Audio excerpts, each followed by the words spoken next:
She loved you, and you didn't even know it yet. Your cat hid during her last week, silent and invisible.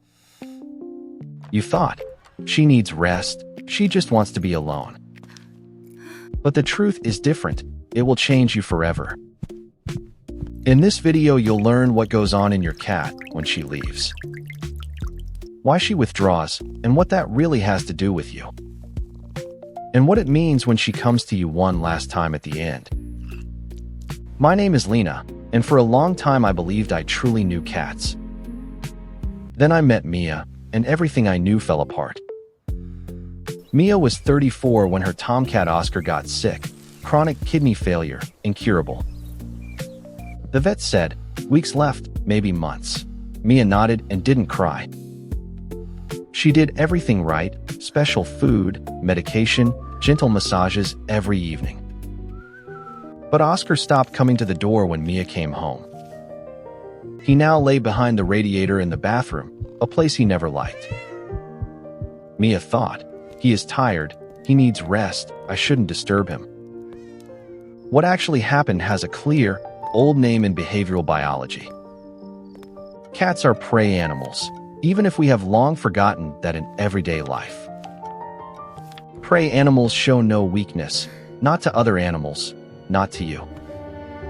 Their instinct says, hide, show no pain, die in silence. But this explanation is not complete. Something else happens here too. Researchers have documented for years what dying cats do in their final time. They withdraw, yes, but almost all of them return briefly one time. Not for food, not for warmth, they come to a specific person. This is not a theory, it's what vets worldwide have observed over and over again. Imagine you could see what really happens in this moment. Oscar lies still, his heartbeat is calm, his body is no longer fighting. Then he gets up, slowly, and walks down the long, silent hallway. He lies down on Mia's lap, just like that, without warning, without explanation. Mia pets him and thinks, he's feeling a little better today. He wasn't feeling better. Oscar was saying goodbye that evening. That deserves a moment of silence, because it's the hardest thing to accept. We see such moments as coincidence, as a final surge of energy, as pure reflex. But what if it wasn't? What if Oscar knew exactly what he was doing? The question of whether cats perceive their own death is scientifically still open. We cannot measure what a cat truly knows in these final moments. But we can measure behavior, and the global pattern is clearly consistent. The Journal of Feline Medicine and Surgery evaluated over 400 terminal cases. In about 3/4 of these cases, cats actively sought physical contact with humans. Not passively, not randomly, they got up, walked over, and laid down purposefully. Perhaps it is the warmth, or the familiar heartbeat that she knows so well. Perhaps it is something we don't even have a scientific word for yet. What I can tell you, she seeks you out because that is exactly what she wants. Mia told me what happened after, when Oscar was sitting on her lap. He purred, softly and irregularly, completely different from usual satisfaction. It sounded like breaths, Mia said, breathing and humming at the same time, very softly. The purring of a dying cat biologically regulates its own nervous system actively. Frequencies between 25 and 50 Hz can stimulate tissue and relieve pain. It is her way of dealing with her own body, of soothing herself. She didn't purr for you, but next to you, that is the difference. She sought her final comfort with you, because you are her home.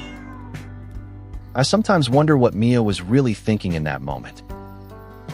Is he in pain? Should I do something? Should I call the vet? The right answer is, simply be there quietly, without intervening, without talking. We want to help, we want to act, we want to make things better. Holding a dying animal without intervening, it feels wrong.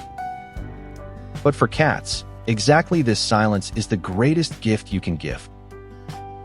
Go to her, sit down, say her name softly. That is enough. Not all cats say goodbye this way. Not all come back. Not all stay. Some hide until the end. Some leave the house and never return. Mia knew a neighbor whose cat simply disappeared one morning without a trace. No return, no goodbye, no trail, and she was never found again. That is not a failure of the cat, and it is not a failure of the owner.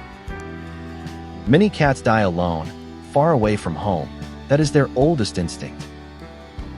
In the wild, an abandoned body means betraying the group, attracting predators. That is why cats seek out the darkest, furthest place, not to hurt you. This disappearance was care, her silent way of protecting you, not hurting you.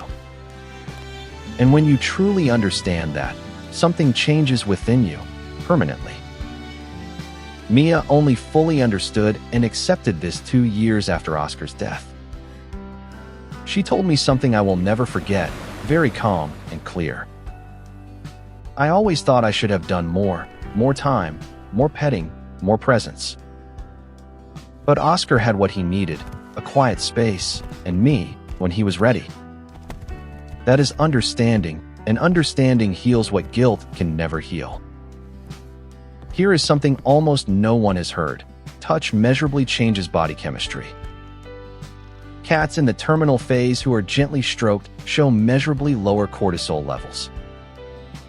Your touch, calm and familiar, is physiologically truly palpable for them during this time. She knows who you are, not by sight, which is the first to fade. By scent, by warmth, by your heartbeat, which she knew all her life. You are her final anchor that she orientates herself by, biology, not romance. Oscar died in MIA's arms, calmly, without spasms, without any resistance. Mia later told the vet, he didn't fight at all in the end. The vet answered calmly, they usually don't when someone is with them. You weren't there when your cat left, or you didn't know it. And now you ask yourself, did she feel that I was with her? The answer is, yes, almost certainly, not as a thought, but as a sensation. As warmth, as the scent she breathed 1,000 times throughout her whole life. You were with her, even if you perhaps didn't know in that moment. And if you weren't there, listen to me very carefully now. Your absence did not cause her pain. That is the real truth. Cats that die alone do not die in fear. Their nervous system soothes itself. Veterinary medicine calls this state perimodum calm, a deep, natural growing calm. No awareness of loneliness, no pain from your absence, only silence. You didn't abandon her, she withdrew, just as she wanted to. Did she know she was leaving? Not the way you and I know death. But her body felt it, her instincts guided her, step by step. Her last actions, hiding, returning, were meaningful, not random. That is the difference between grief that destroys you and grief that heals you. What you gave her was the only thing that truly matters in the end. No food, no medicine can replace what you meant to her. Only you, your voice, your scent, the warmth of your hands on her. If you know someone who is going through this farewell right now, send them this. Without big words, just like that, without explanation, so they hear the right thing. Mia lives today with 2 young cats, Felix and Greta, who fill the house. She pets them a little longer than necessary every evening, for Oscar. When Felix withdraws behind the closet, Mia goes over and sits down. She softly says his name, nothing more, only her silent presence is enough. And perhaps that is all a cat ever needed from us. Not to be understood, only to be accompanied, in joy, in silence, at the end. The hiding, the silence, the disappearing, do you see it with different eyes now? It wasn't a retreat from you, it was the deepest trust she had. She trusted that you could bear it, without explanation, without a farewell letter, without words. That is the most beautiful thing one living being can ever tell another. Go to your cat now. Place your hand on her. Feel her heartbeat. And do you know what she feels in exactly this moment? Exactly that. Exactly you.